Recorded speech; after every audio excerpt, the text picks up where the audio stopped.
दोस्तों, आज की वीडियो में मैं आपको बहुत ही आसान भाषा में बताने वाला हूँ कि हिंदू मैरिज एक्ट 1955 में तलाक यानी डिवोर्स किन किन आधारों पर लिया जा सकता है।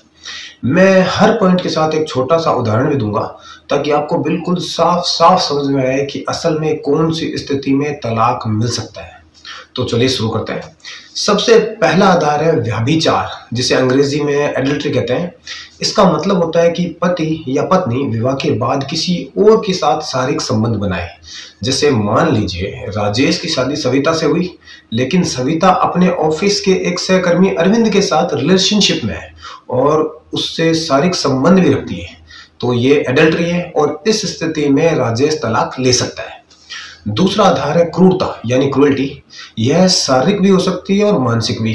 जैसे रोज रोज गाली देना, मारपीट करना, अपमान करना, धमकाना या जानबूझकर मानसिक तनाव देना। उदाहरण के लिए मान लीजिए नेहा रोज अपने पति सुनील को ताने देती है, बेइज्जत करती है, उसका मनोबल गिराती है, या फिर सुनील शराब पीकर नेहा को मारता पीटता है। ये दोनों ही स्थितियां क्रूरल्टी मानी जाती है और तलाक का आधार भी बन सकती है।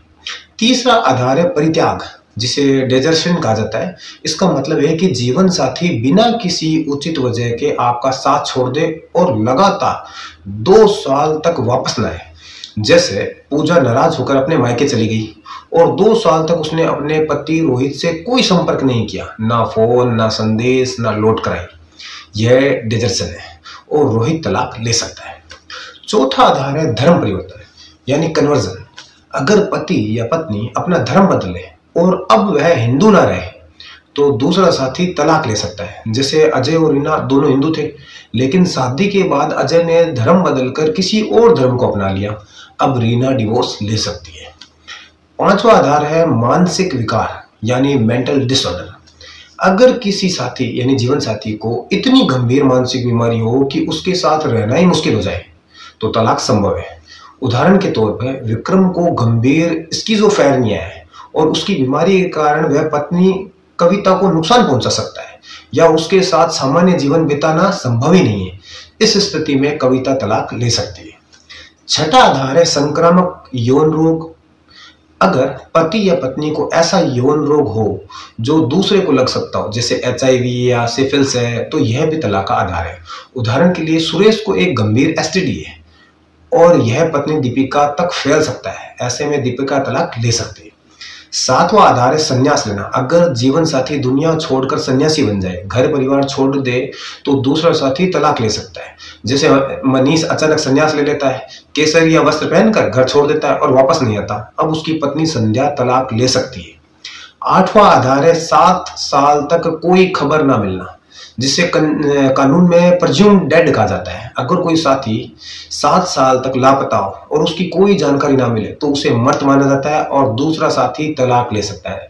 जैसे करण 7 साल पहले घर से निकला और फिर कभी कोई खबर नहीं आई, ना पुलिस ना रिश्तेदार, किसी को भी कोई जानकारी नहीं है। इस स्थिति में उसकी पत्नी श्रुति तलाक ले सकती है।